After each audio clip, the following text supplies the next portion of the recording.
aproximadamente 10 años. El propietario lo tenemos acá al frente, don Wilson. ¿Cómo le ha ido? Muy bien. Bueno, Wilson, cuéntame qué le pasó al perrito. No, el perrito que se pone a jugar con otro perrito y de pronto en un momento determinado se terminan rasguñando. Es un momento determinado en mirar a ver que a rato le duele como por aquí, las orejitas le pican mucho y mucha picazón de las uñas. Y a ver si tiene algún otro problema o trauma. Cuéntame cómo lo tiene de vacunas. De vacunas está muy bien. En diciembre le aplicaron las coronavirus y la rabia. Y usa corticoides así cada mes. Corticoides y también el credelio para las pulgas internas. Bueno, estamos ante un paciente con un propietario de mascota que relativamente pues se podría decir que se preocupa mucho por la mascota, ¿sí? Sí le quería decir pues de que no me le esté colocando el corticoides, sino es con autorización del médico veterinario, porque estos corticoides realmente no son muy benéficos para la salud. Usted lo está colocando, digamos, mensual, y lo que puede hacer, sí, prednisolona, y lo que puede hacer de pronto es un síndrome de Cushing, o sea, una acumulación de corticoides en el organismo, y entonces se le va a engordar mucho, le va a tener un abdomen muy abultado, un pene péndulo, un abdomen en cabellera de medusa, se van a notar como las arterias y la obesidad. Y esto pues no es bueno para ellos, esto trae muchos problemas. Entonces sin medicación médico-veterinaria uno pues no debe de mandarle a los pacientes. Más bien, si usted sospecha que es un problema de pulgas, pues el problema de pulgas no se controla con un corticoide, o sea, se aliviana el prurito o la aplicación que tiene el paciente, pero el problema seguirá ahí. Entonces lo más importante es hacer un control de ectoparásitos, pero no estarlos colocando tampoco cada mes, porque realmente estos parasiticidas generalmente provocan edemas y provocan problemas neurológicos. En los Estados Unidos hay grupos de veterinarios en donde hablan de que el Bravecto, el Nesga, el Simparica y todos estos, el Credelio y todo esto matan perros y gatos. ¿Por qué? Porque los médicos veterinarios a veces le formulamos a un paciente que pesa, digamos, 12 kilos, la tableta que va de 10 a 25. Un perro que pesa 5 kilos le formulamos la de 4 a 10. Un perro que pesa 27 kilos le formulamos la de 25 a 50. Entonces estamos a veces nosotros sobredosificando en determinado momento las mascotas. En mi caso personal, pues lo que hago es irme con la dosis por debajo y me ha funcionado muy bien, inclusive a veces hasta mitad de la dosis. Funciona muy bien. Aquí vemos a Cristal, ya todos conocen a Cristal, la gatica que le explotaron una papeleta el 31 de diciembre del 2021, le implosionó totalmente el ojo se recuperó en 4 o 5 meses, quedó de otro color, con un color azuloso, pero quedó pues, inclusive el doctor Juan Carlos Noreña, que falleció el 2 de diciembre, me dijo: Juan, nucleé en el ojo. Le dije: no, yo aprendí en oftalmología que lo que está rojo se respeta, porque lo que está rojo tiene irrigación. Entonces, si el ojo está muy rojo, pues quiere decir que hay irrigación, y el ojo lo logramos recuperar. Yo veo que el paciente está muy bien tenido, pues a la inspección no le veo que tenga ninguna herida por la mordedura del perro ni nada de eso, porque lo atacó. Quizás solamente intentó pues ahuyentarlo porque estaba dentro de su territorio, muy posible, pero no parece haber mordedura. Quería así explicarles que en las mordeduras de perros no se suturan, porque la boca de los perros, generalmente la gente no le lava los dientes a las mascotas. Yo personalmente le lavo los dientes a mis mascotas y se los lavo a desayuno, almuerzo y comida, ¿sí? ¿Por qué? Para evitar la acumulación de sarro, de cálculo, de caries, y esto genera una cantidad de bacterias. Estas bacterias no solamente se vayan vía sanguínea al corazón y causen endocarditis infecciosas, a veces fatales, con taponamientos cardíacos inclusive, y el tratamiento es una pericardiectomía de urgencia, ecoguiada con ecógrafo, para no ir de pronto a tocar las paredes del corazón y producir una arritmia. El corazón es muy sensible, con que lo toque uno con una aguja puede provocar una arritmia. Entonces, pero el pericardio, la membrana que cubre el corazón por fuera, y ella se llena de sangre cuando hay pericarditis infecciosas y son provocadas, entonces ya el corazón no puede dilatarse hasta donde llega, ¿cierto? Porque esta es la membrana pericárdica y esto es el corazón, ¿sí? Entonces cuando se llena de sangre entre la membrana entre el pericardio y el corazón, entonces ya el corazón no alcanza a subir hasta acá, a dilatarse. Entonces hace nomás esto, o sea, se dilata poco, entonces no puede bombear la sangre como es y no la recibe como es. Entonces la sangre comienza a reversarse, comienza a devolverse al organismo y a crear edemas, a crear inflamaciones o hinchazones, como se llama la gente, y comienza también a devolverse la sangre hacia el pulmón también, lo que llamamos algo reverso. Y hay taponamientos cardíacos. Entonces, para evitar esto, para evitar infecciones hepáticas, evitar infecciones renales, infecciones a nivel intestinal, pues es muy bueno hacer la limpieza de dientes con una crema especializada para ello. Su veterinario de confianza le dice cuál crema necesita y todo eso. Los antipulgas yo generalmente los utilizo por ahí cada 3 o 4 meses y a la dosis inclusive por debajo de la mitad. En mi experiencia personal me ha funcionado y no tengo problemas con que los pacientes se me vayan de pronto a enfermar. Como rutina hay que vacunarnos pues cada año y colocarle las vacunas no solamente de coronavirus, como usted me dijo, y rabia. Sé que le colocaron también parvo, moquillo y leptospiras, ¿sí? También se les puede colocar para orquedela, bronquicéctica, que esto es de perreras, la AI inyectable, la AI intratraqueal y la AI nasal, colocarle en la nariz intratraqueal acá y la AI subcutánea. Y la de la rabia, que debe ser pues cada año. ¿Hasta cuándo? Pues a veces la gente le dice a uno, doctor, ¿hasta cuándo le colocamos la vacuna? El problema es que el de enseguida no le vacuna. El problema es que el perro que está en la calle a veces no está vacunado. Entonces uno debe proteger su mascota y tenerla mejor vacunada. Sí, no le va a pasar absolutamente nada. Yo generalmente la tos de perreras, cuando coloco todas las vacunas más la rabia, la tos de perreras la coloco al segundo o tercer día.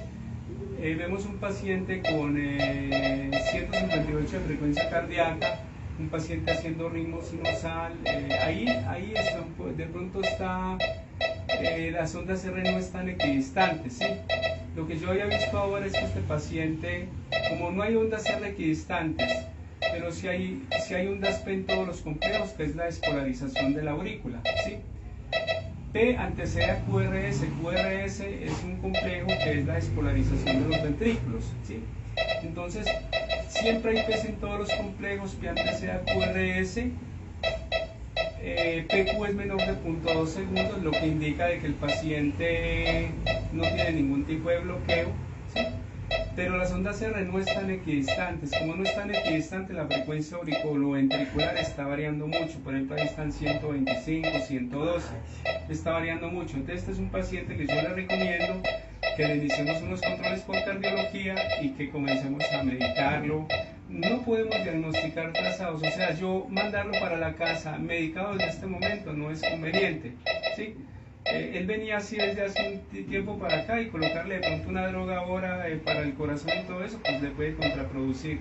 Más bien hacemos unos chequeos, lo está trayendo, habla con la familia, y entonces más bien hacemos unos chequeos, y cuando ya diagnostiquemos que realmente esa línea que está presentando en este momento está sostenida, entonces sí le podemos medicar. Mientras tanto debemos de dejar de diagnosticar trazados en las clínicas del mundo, porque el electrocardiograma es la vida del corazón en un minuto, entonces yo estoy viendo es la vida en ese minuto, pero no sé si eso que yo veo en el electrocardiograma normal se me va a sostener en 24 o 48 horas. ¿Cómo sé que lo sostiene? Porque solamente me va a presentar el 1% de esas arritmias que yo veo en el paciente, me las va a sostener 1% en 24 o 48 horas en cuanto a la frecuencia cardíaca. Por decir algo, si la frecuencia cardíaca está en 120, ahí la tienen 118. Si está en 120, en 24 horas debe estar en 144.000 aproximadamente, en 48 horas en 288.000. Si me equivoco, para los puristas, pues estoy haciendo es como un ejemplo, ¿no? Entonces, si en 24 horas está haciendo 124.000, quiere decir que el 1% de 124.000 sería 1.240 más o menos, en 48 horas 2.880, ¿cierto? Si lo que yo estoy viendo acá me lo sostiene el 1%, no hay que medicarlo, ¿sí? Si lo que estoy viendo se me pasa el 1%, entonces se medica. Paciente que está haciendo una frecuencia cardíaca, una presión arterial de 106/82, ya vemos que lo más importante es la media. Estas dos presiones arteriales, la más importante es la diastólica, porque es la que nos indica la perfusión de los tejidos. Entonces, si tenemos 106/82, pues debemos de sacar la media, ¿sí? ¿Cómo se saca la media? Se suma 2 veces la presión diastólica, 2 veces la presión diastólica más la presión sistólica. Entonces, si la presión diastólica está en 82 por 2, da 164, más 106 de la sistólica, ¿sí? 264, 268, ¿cierto? ¿Sí? Ese 268 lo divido entre 3, porque fueron 2 veces la diastólica más 1 vez la sistólica, lo divido entre 3. Entonces, aproximémoslo a 270. Entonces, tiene una media de 90, 89 a 90. Es una media buena para él, ¿sí? Entonces la presión arterial está bien, tiene una saturación de oxígeno de 100, está muy bien el perrito, y la respiración, el trazado respiratorio está normal también. Ahora estaba mostrando una frecuencia respiratoria de 23, lo normal en perros es de 12 a 30. Yo les quiero enseñar una cosa a ustedes. ¿Cómo sabemos que un perro es cardíaco? Entonces yo salgo a la calle, camino con mi perro, y si mi perro se me comienza a cansar más de lo normal, porque mi perro me aguantaba caminar 15-20 minutos y ya se comienza a cansar, ese es un indicativo de que mi perro está teniendo problemas del corazón, ¿sí? Lo otro es los desmayos o síncopes o colapsos vasovagales, también son indicativos de que de pronto mi paciente es cardíaco. Lo otro, la tos, ¿sí? La tos. Pero como yo sé que ese perro que tiene tos es cardíaco y no respiratorio, entonces yo mando al laboratorio péptidos natriuréticos, y si los péptidos natriuréticos en sangre están elevados, mi perro es cardíaco, mi gato es cardíaco. Si no están elevados, es respiratorio, ¿sí? Y lo otro es la frecuencia respiratoria en reposo. ¿Cómo es la frecuencia respiratoria en reposo? La frecuencia respiratoria en reposo se mide cuando el paciente está totalmente dormido. Entonces, digamos ahí en este paciente, ¿sí? El subir y bajar el tórax, miren, ¿sí? Entonces el subir el tórax y bajarlo es 1, 2, 3, ¿sí? Acá en el monitor está mostrando 27, ¿cierto? Entonces, si ese paciente en perros no me pasa de 30 y en gatos no me pasa de 40, porque en gatos es de 20 a 40 la frecuencia respiratoria, en perros de 12 a 30, y cada una de las especies es diferente. ¿Cómo se le dice a un médico, cómo se le dice a un veterinario que no sabe sino tratar una sola especie? A ver, Wilson. Médico.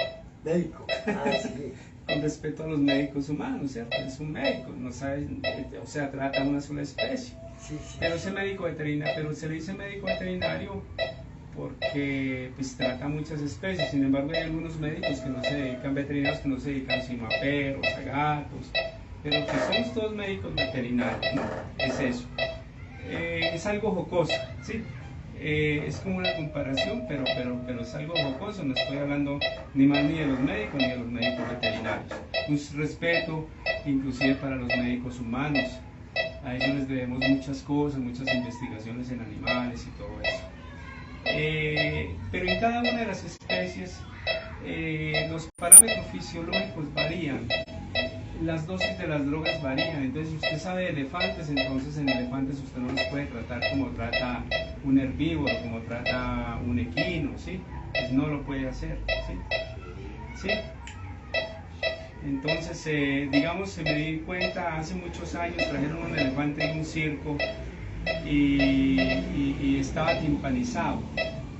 Entonces el médico veterinario en aquella época pensó que el elefante tenía 4 estómagos como los bovinos, ¿sí? Y llegó y lo trocarizó y el elefante se murió. ¿Por qué? Porque no trocarizó uno de los 4 estómagos, como se dice, ¿sí? ¿Sí me entiendes? Sí, sí. Entonces, omaso, retículum y el otro que se llama omaso, retículum, bueno. Los elefantes no son monogástricos. Entonces era más bien haberlo tratado como si fuese un equino, ¿no? Entonces lo trataron como si fuese un bovino y el elefante falleció. ¿Por qué? Porque no tiene 4 estómagos, ¿sí? Sí, sí. Si rumen retículo librigi cuajar. Sí, rumen retículo librigi cuajar, omaso retículo cuajar, algo así. Bueno, entonces es eso. Y conocí otro paciente. Yo tengo una especialidad en especies silvestres. He sido médico veterinario de zoológicos y estuve con la doctora Collins trabajando con los ojos del agua en cetáceos y en animales de acuarios grandes hace muchos años. Y conocí en un zoológico en donde un médico veterinario nuevo le trajeron un perezoso que llevaba sin comer 12 días. Y llegó y le pasó un laxante y el paciente falleció. Los perezosos son perezosos hasta para comer y duran 12, 14, 15 días sin comer. Entonces había que tener en cuenta eso. Entonces lo que yo les quiero decir es de que en la especie en que trabajemos nosotros médicos veterinarios, pues hacer las cosas y hacerlas bien hechas, ¿sí? Y si yo no conozco una especie, no meterme con ella. Si yo no conozco de calitricios, por ejemplo, no conozco de orangutanes o no conozco de chimpancés, por ejemplo, ¿sí? No me meto con ellos. En el Guaviare utilizan mucho por ahí señores que no son ni veterinarios, que a relacionar, por ejemplo, que un guatín o un animal silvestre que lo relaciona con un roedor o que, fíjate que esas comparaciones no están bien. No, dentro de la taxonomía, dentro de la escala taxonómica, digámoslo así, que lo inventó Carl Linneo, el médico sueco, como en 1776 aproximadamente, y que fue el que nombró la taxonomía de las especies. El nombre lo llamó Homo sapiens, ¿sí? A pesar de que todos somos orden primates. Nosotros todos somos orden primates, ¿sí? Entonces, y ellos también, ¿sí? Todos somos orden primates, el ser humano y todo eso. Pero la especie Homo sapiens, ¿sí? Y el perro Canis palustris, ¿sí? Y el gato Felis y todo eso, ¿sí? El elefante Olodontus santus, por ejemplo, estas cosas así. Pero cuando clasificó eso, pues él decía que los roedores eran solamente el conejo y la liebre, ¿sí? Y algunos acotónidos. Los acotónidos son alguna especie de roedores y de liebres, son muy parecidos, pero son muy pequeños, como una especie de gerbos, algo así, no, ¿sí? Algunos acotónidos, ¿sí? Entonces, es eso. Pero yo diría, pero todas esas familias, yo les digo dupliedentados, todos los dupliedentados, la rata norvégicos, el hámster, el capibara, el curí, la cobaya, todo esto, los conejos, las liebres, todos son de 2 dientes arriba, 2 dientes abajo, inclusive los vampiros, los murciélagos. El murciélago es el suramericano, el vampiro es el europeo, ¿cierto? Es la diferencia de los dos, ¿sí? El murciélago, ¿sí? Y se caracteriza porque la coloración es una coloración como azulosa con el abdomen café, ¿sí? Entonces, y hay 3 clases de murciélagos, de murciélagos aquí en Sudamérica, no recuerdo el nombre. Bueno, y hay herbívoros, no todos, hay frugívoros, hay ictiófagos, de todo. Bueno. Entonces, esto yo diría que dupliedentados, inclusive la misma marca, son dupliedentados, creo. El amor, celotario, todos estos son muy sensibles a los antibióticos. ¿Por qué? Porque hacen disbiosis intestinales. Entonces, cuando yo tengo un paciente, a mí me traen un hámster o un cobayo, por ejemplo, una cobaya, y yo le coloco amoxicilina, le coloco cualquier antibiótico vía oral, ese antibiótico se va a encargar de ir al intestino y hacer una disbiosis intestinal. ¿Qué es una disbiosis? Es cambiar la flora bacteriana normal de ellos por una flora mala. Entonces en 2-3 horas se intoxican con esa flora, con el chericha, con alguna otra flora y se mueren. La mayor parte de ellos son sensibles a las penicilinas orales, a las cefalosporinas orales, se le puede colocar ampicilina subcutánea, se le puede colocar cefalosporina subcutánea, se le puede colocar un trimetopinsulfa. Trabaja muy bien las fluoroquinolonas en ellos. En gatos no se debe colocar fluoroquinolonas. ¿Por qué? Porque si yo coloco una fluoroquinolona en un gato, lo que estoy haciendo es de que puedo provocar una ceguera total en ese gato de un día para otro. Y cuando la coloco subcutánea en los gatos, puedo provocar una necrólisis subcutánea y ese tejido necrosarse, ganglionarse y desprenderse. Entonces es mejor no colocar fluoroquinolonas. Y así en cada una de las especies, por ejemplo, las fenilbutazonas, por ejemplo, en perros la dosis de 8 a 14 miligramos por kilo, por ejemplo, y se puede colocar a diario, ¿sí? Que se utiliza en pacientes con gota, es un analgésico antiinflamatorio. Eso no lo utiliza mucho porque puede producir inclusive granulocitosis a veces fatal en ellos. Entonces desórdenes a nivel de las células y todo eso, y discrasias sanguíneas, renales y todo eso, sangrados digestivos con unas ulceritas así de grandes. Yo personalmente no lo uso, pero en equinos, por ejemplo, se usa mucho, y en equinos no puede ser a diario, sino cada 48 horas y vía endovenosa. Donde usted lo coloque intramuscular puede provocar un flemón glúteo impresionante que luego quien lo trata. Entonces es como eso. Pero continúa, cada una de las especies es así, sí, cada una de las especies es así. Pero mandamos sí, claro que sí, sí. Y esto va para el canal Sala de Emergencias. Los invito para que nos acompañen en el canal Sala de Emergencias en YouTube.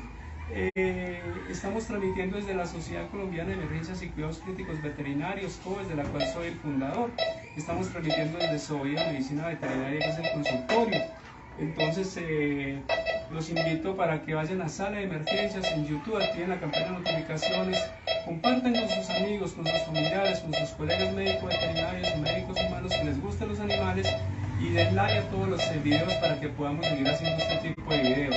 Los invito para que vean en Facebook también Sala de Emergencias en Facebook, Doctor Chica, páginas Doctor Chica, COVES, la página de la Sociedad Colombiana de Emergencias y Cuidados Críticos Veterinarios, y vean el grupo veterinario Pequeño Corazón, en donde estamos haciendo investigaciones, el doctor Carlos Arturo Jiménez y yo, sobre ácido úrico como factor de riesgo cardiovascular, renal, hepático y metabólico, haciendo unos estudios sobre presión arterial en gatos.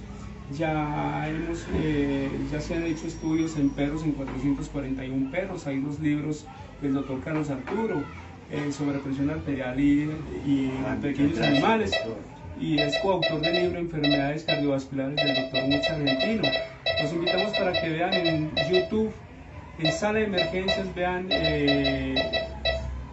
o lo buscan en YouTube, ¿sí? Presión arterial en pequeños animales y datos de electrocardiografía.